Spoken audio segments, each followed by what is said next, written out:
그럼에도 불구하고 블레이드 러너는 현재까지 최고의 SF 영화로 꼽히고 있습니다. 극도로 황폐해진 그야말로 디스토피아. 여기서 디스토피아란 유토피아의 반대말입니다. 모든 사람이 행복한 세상을 유토피아라고 한다면 디스토피아는 모든 사람이 불행한 세상을 의미한다고 할 수 있습니다. 이런 디스토피아적인 지구 환경을 피해 새로운 행성 개발이 필요했던 인류는 지구인의 생체 조건으로는 쉽게 접근할 수 없는 행성의 환경 때문에 복제인간 안드로이드들을 파송합니다. 그러나 그들 중 일부는 반란을 일으켜 행성을 탈출하고 지구에 침입합니다. 그들의 목적은 수명 제한의 비밀을 푸는 것입니다. 블레이드 러너는 이들을 색출하는 임무를 맡았고 영화의 스토리는 이들을 색출하고 제거하면서 겪는 에피소드로 구성되어 있습니다. 자, 인간 복제를 통한 포스트 휴먼의 등장 이유를 영화는 지구 환경의 황폐화로 인한 새로운 행성 개발에서 찾고 있습니다. 인간마저도 살기 어렵게 된 지구, 그리고 새로운 삶의 터전을 구하기 위한 행성 개발은 제국주의적인 식민지 개척과 전혀 다를 바가 없어 보입니다. 자, 행성을 점령하기 위해 원주민들과의 싸움은 피할 수 없는 일이었고, 이 일을 월등하게 수행할 수 있기 위한 전투력이 필요했기 때문에 인간은 인간 병기로서 복제 인간들을 선택한 것입니다.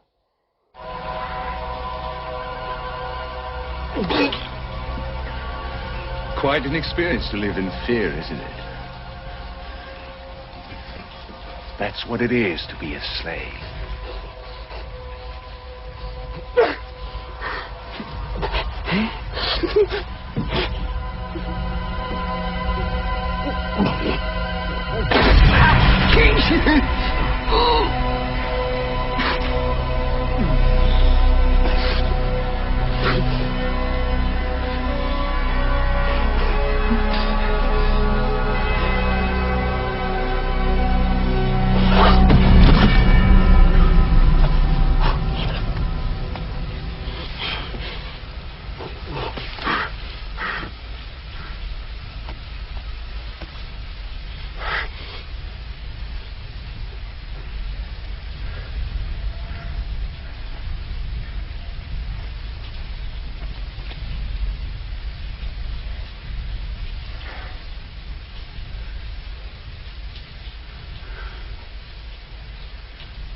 I've seen things you people wouldn't believe.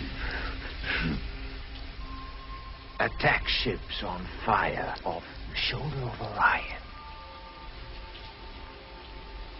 I watched sea beams glitter in the dark near the Tannhauser Gate.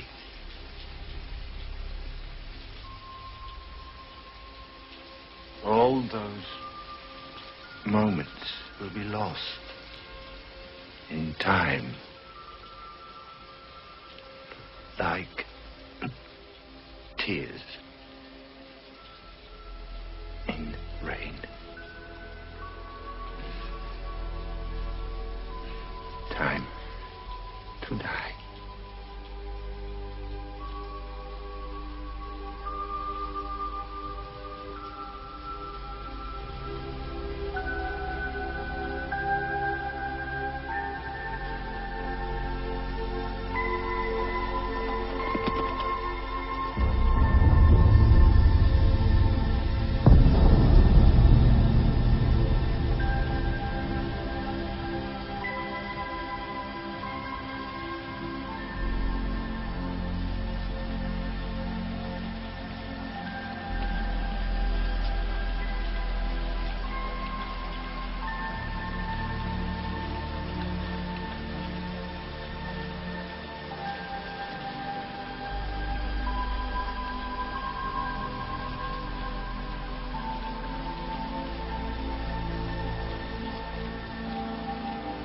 다음 영화 아일랜드 클론도 인간이다. 맞춤형 줄기세포 연구에 있어서 세계적으로 독보적인 위치를 점유했던 황우석 박사가 연구 과정에서 난자 사용과 관련해 비윤리적인 행위를 범했고, 또한 줄기세포 연구 결과를 조작했다는 방송 보도로 떠들썩하던 2005년에 한국에서는 영화 아일랜드가 개봉되었습니다. 주제도 그렇지만 시선을 사로잡는 화려한 영상 기법으로 잘 알려진 마이클 베이 감독의 작품이라 많은 관심이 집중되었습니다. 그러나 예상과는 다르게 다른 나라에서는 흥행의 재미를 보지 못했고 유독 우리나라에서만 흥행에 성공했습니다. 그 이유에 대해 영화계는 황우석 박사 사건에 대한 관심 때문이라고 분석하였습니다. 아무튼 동물 복제의 성공에 이어서 맞춤형 유전자 치료를 확신하고 또 인간 복제의 가능성을 어렴풋이 전망하고 있던 때에 개봉된 아일랜드는 인간 복제의 필요성에 대한 이유를 제공하면서 동시에 그것이 끼치는 해악을 폭로하고 있습니다. 다시 말해서 인간을 복제하는 목적은 상업 자본주의에 기반을 두고 있으며 인간의 장기에 갑작스런 이상이 생겨날 것을 예상해서 동일한 유전자의 인간을 복제해 놓고 문제가 생겼을 때 장기를 이식받기 위함입니다.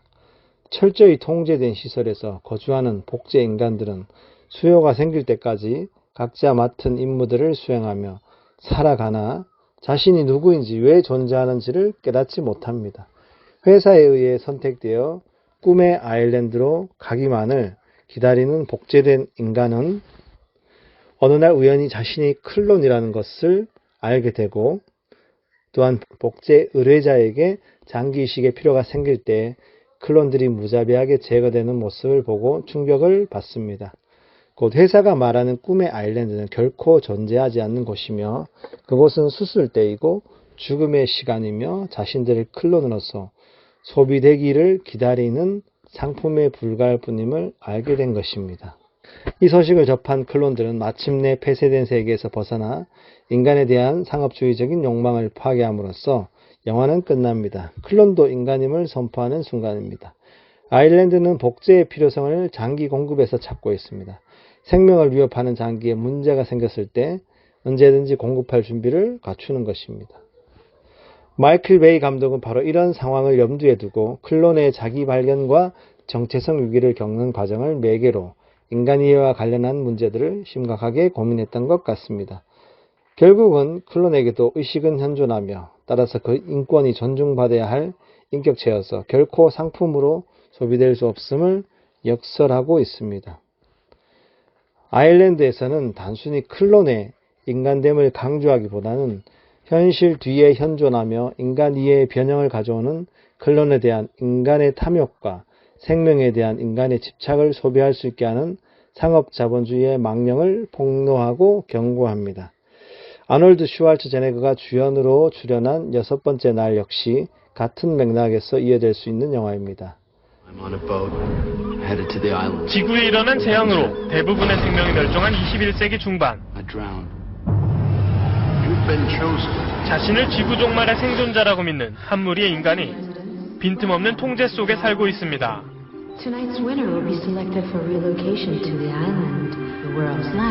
이들의 유일한 희망은 오염되지 않은 유토피아 아일랜드로 가는 것입니다.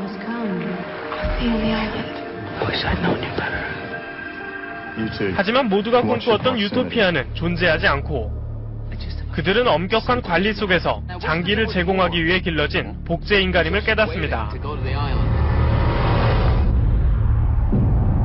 삶의 희망이었던 아일랜드는 죽음을 상징하는 땅이 되고 제품이 아닌 인간이 되기 위해 그들은 필사적인 탈출을 시작합니다.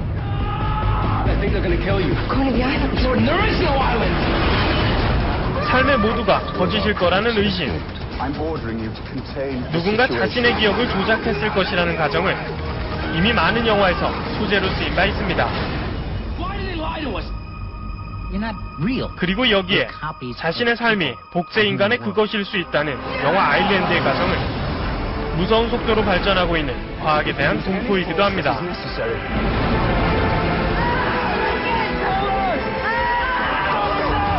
1억 달러의 제작비가 들어간 블록버스터 아일랜드는 지하도시와 사막, 도심을 가로지르는 호쾌한 액션으로 그리고 화려한 액션 뒤에 숨은 과학에 대한 공포,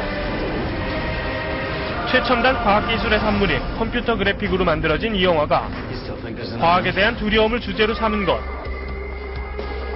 어쩌면 바로 그 점에 감독이 진정으로 말하려 했던 것이 담겨 있는지도 모릅니다. 다음 영화 더문, 소비되는 인간. 상업 자본주의적인 탐욕은 우리 사회 곳곳에서 발견됩니다. 영화 더문 역시 그런 점을 폭로한 영화입니다. 우리 사회에서는 현행법적으로 허용되지 않은 일들도 인류의 생존이나 국가적인 미래나 관련된 일이라고 판단되면 대체로 면죄부를 주는 분위기입니다. 여기에는 대를 위해 소를 희생하는 것을 당연시하는 가치관이 작용하고 있습니다. 그뿐 아니라 현대의 과학기술은 자본과 공생관계를 갖습니다. 자본이 뒷받침되지 않는 연구는 가능하지 않고 연구 결과는 기술적으로 응용되어 상업자본의 증식으로 이어집니다. 과학 연구에서 경제적인 논리와 힘의 논리는 압도적입니다.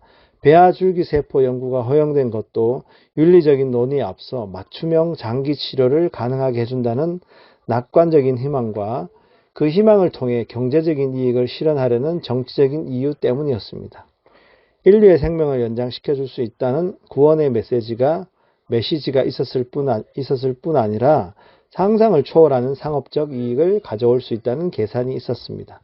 복제에 대한 인류의 욕망은 결코 멈추지 않을 것으로 생각되는데, 왜냐하면 복제를 필요로 하는 이유가 많은 환자들 자신에게 내재해 있을 뿐 아니라 또한 소위 국가의 이익으로 포장된 정치적이고 상업주의적인 야망이 도사리고 있기 때문입니다.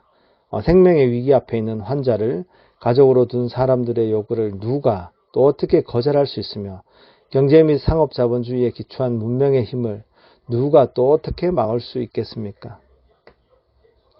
아일랜드에서 볼 수 있듯이 장기를 대체할 목적 외에 유전자를 조작하거나 인간을 복제하게 되는 또 다른 이유는 지구 환경의 변화로 인해 겪게 되는 생존의 위기에서 대안을 발견하기 위함입니다.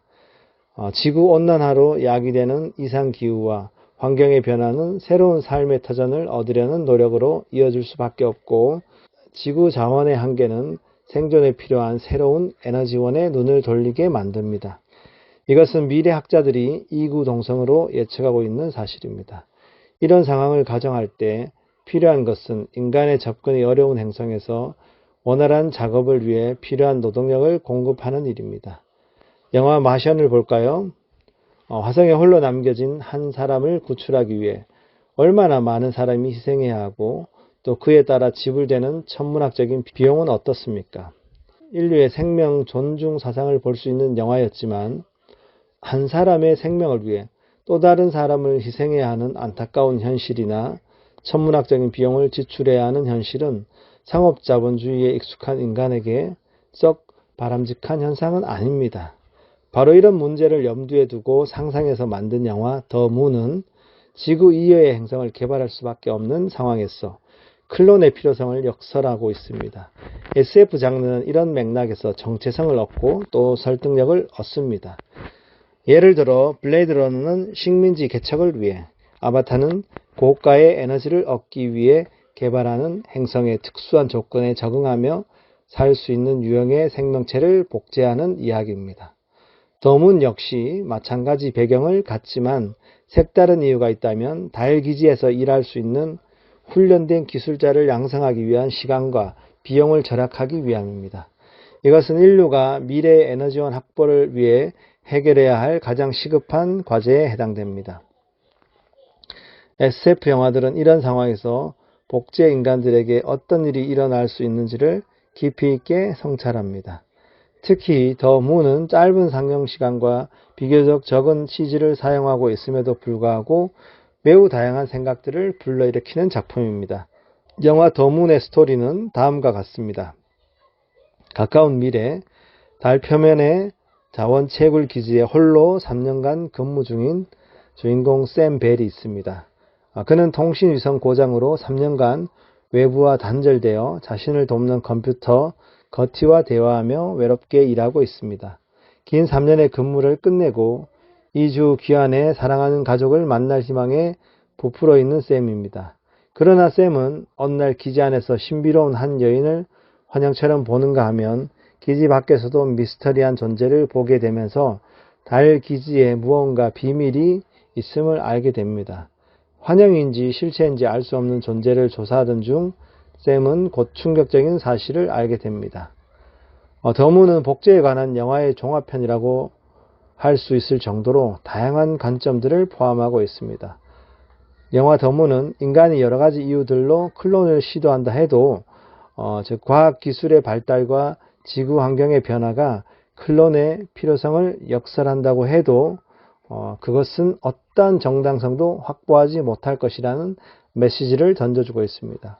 자신이 3년의 유효기간을 가진 소모품임을 알지 못한 채 이식된 기억으로 아내와 딸을 추억하며 집으로 돌아가겠다는 희망을 가진 샘 벨의 모습은 우리에게 안타까움을 느끼게 합니다. 100세 시대를 내다보면서 살고 있는 인간은 혹시 누군가의 의도에 따라 소비되는 존재는 아닐까 생각해 보지 않으셨습니까?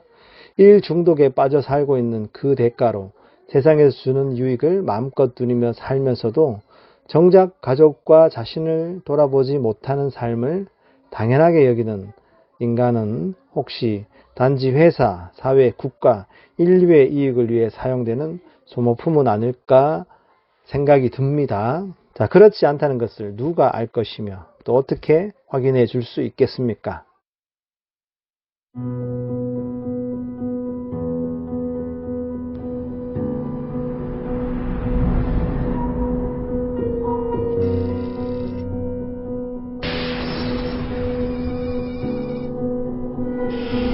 Lunar Industries remains the #1 provider of clean energy worldwide due to the hard work of people like you. Daddy, I know. 3 years is a long haul, you know. I know you're really lonely up there, but I'm proud of you. 2 weeks to go, Sam. 2 weeks to go, buddy. I'm going home. Looks like we got a live one. I'm gonna go out. Okay, Sam.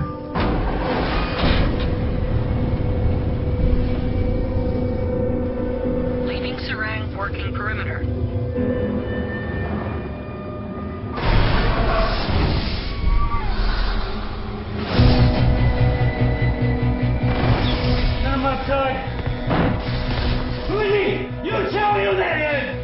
Perhaps you're imagining things.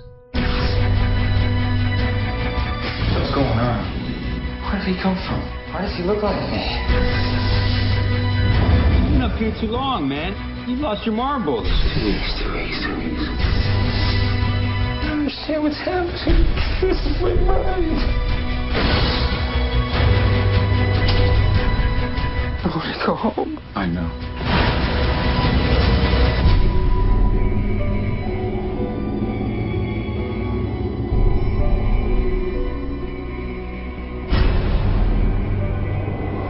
인간 복제에 대한 인간학적인 비판. 인간은 자신의 한계를 극복하기 위한 노력을 아끼지 않습니다. 생명과학과 생명공학이 발달하여 유전자 정보를 해독하고 생명작용의 역학을 풀어내어 과학기술의 도움으로 생명을 인위적으로 만들어낼 수 있게 되면서 생명의 문제는 더 이상 한계로 여겨지지 않게 되었습니다.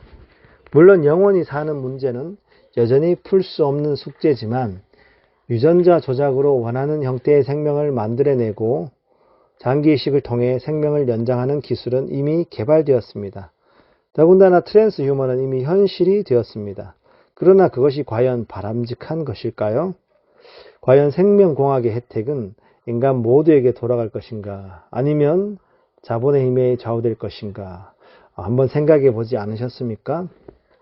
할 수 있다고 해서 다 하는 것은 옳은 것이 아닙니다. 할 수 있지만 윤리적인 문제 때문에 하지 않는 것도 옳은 선택이 될 수 있다는 것이죠. 영화 어둠의 아이들은 태국의 아이들이 성적인 폭력에 어떻게 노출되어 있고 또 그들의 몸이 서구 자본주의의 폭력에 의해서 어떻게 학대받으며 살아가고 있는지를 고발한 매우 충격적인 영화입니다. 무엇보다 감금된 상태에서 짐승처럼 다뤄지는 아이들이나 살아있는 상태에서 하나밖에 없는 장기가 적출되는 모습은 차마 보기 힘든 장면입니다. 서구의 강력한 군사력과 거대 자본에 의해 거듭해서 착취의 대상으로 전락하는 아시아인의 비극적인 현실이 아닐 수 없습니다. 성매춘과 성폭력에 노출된 어린아이들의 인권도 문제지만 더욱 큰 충격은 장기 이식을 위해 멀쩡하게 살아있는 아이들에게서 하나밖에 없는 심장을 적출하는 현실입니다. 생명을 살리기 위해 생명을 죽이는 일은 도대체 어떤 근거로 이뤄지는 것일까요? 심장병으로 죽어가는 아들을 위해 또 다른 생명을 죽이는 것을 어쩔 수 없다고 말하는 엄마의 모성에 결코 동의할 수 없습니다. 영화 마더는 엄마의 모성에 숨겨져 있는 인간의 죄성을 말하고 있습니다. 그것은 모성을 가장한 가족 이기주의에 따른 판단이며 자본이면 모든 것이 다 가능하다는 자본 도착증이 아닐 수 없습니다.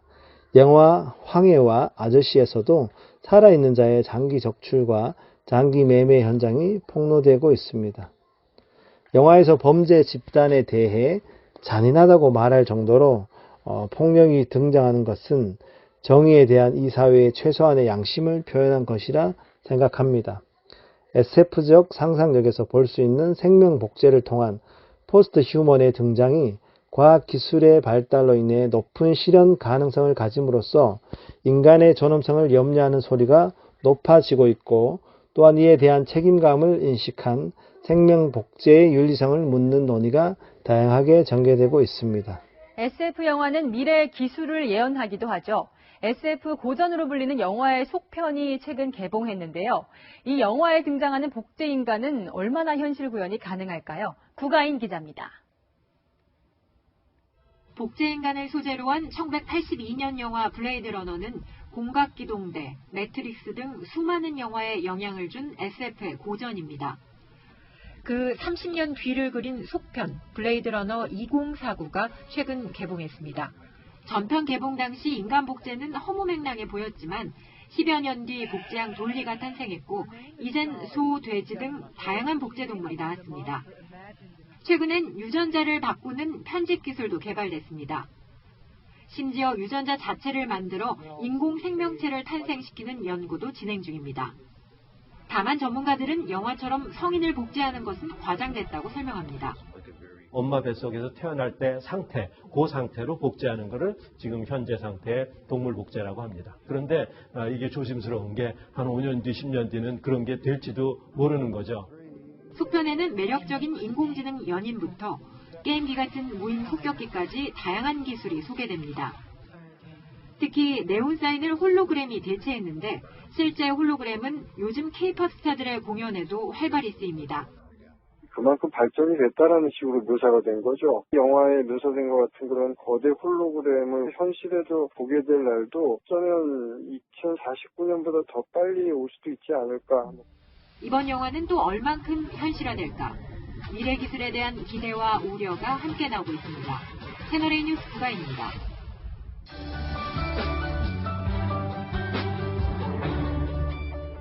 자, 이번 주 과제와 토론입니다. 과제는 3월 31일 수요일이 문화가 있는 날, 문화의 날입니다. 문화의 날에는 다양한 문화 행사나 영화관 입장할 때 할인을 해주거나 반값으로 입장하게 해주는 이벤트를 많이 진행합니다. 그래서 이 문화의 날에 영화를 보셔도 되고요, 음식 문화를 체험하셔도 되고요, 다양한 문화 체험을 하신 후 그 인증샷입니다. 인증샷. 얼굴은 안 나와도 됩니다. 그 인증샷과 체험 후기를 업로드 해주시면 됩니다. 자, 토론은 인간 복제를 다룬 영화를 소개하고 인간 복제에 대한 찬성이나 반대 의견을 제시한 후 그 이유를 업로드 해주시면 됩니다. 학습 관리 시스템에 다음 주 수업 시작 전까지 해주시면 됩니다. 자, 기말고사는 수강생들이 자유롭게 하나의 영화를 선택하여 그 영화의 문화 코드 분석 보고서 A4 한 매와 영화 평론문 A4 한 매, 총 A4 두 매를 제출하면 됩니다. 한글 프로그램을 사용하시면 되고요. 한글 파일을 학습 관리 시스템에 제출해 주시면 됩니다. 제출 날짜는 6월 20일 일요일 자정까지입니다. A4 두 매, 신명조체, 크기는 10이고 간격은 160입니다. 궁금한 점이 있으면 저에게 연락 주시면 됩니다.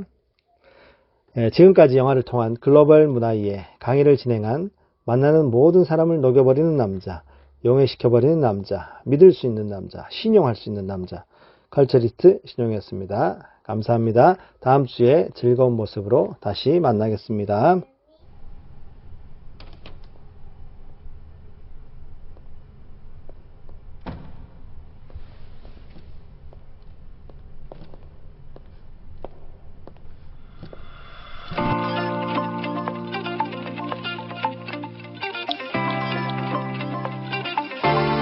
내리는 꽃가루에 눈이 조금만 눈물이 고여도 꼭 참을래 내 마음 막힌 비밀 쓸어 노릇거울에 넣어두고서 영원히 돼감을 순간이니까 우리 둘의 마지막 페이지를 어떻게 어느 작별이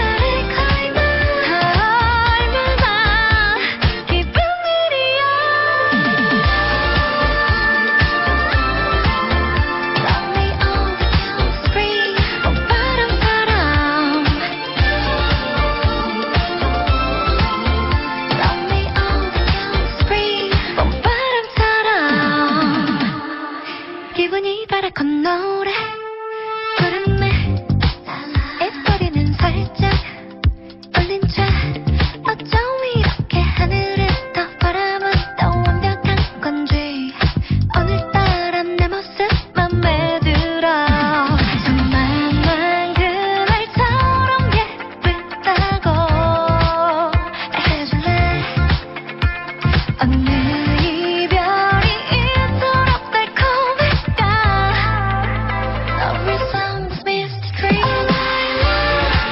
꽃이는 날 goodbye 이런 걸 말이 어려 영롱 입 끝에는요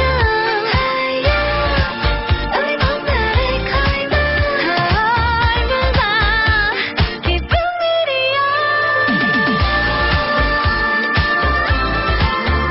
Every song's mystery 난 구름처럼 Every song's mystery 난 구름처럼 너도 언젠가 널 잊게 될까 시간 표정과 그대 향기도 한참 사이에 스쳐간 봄날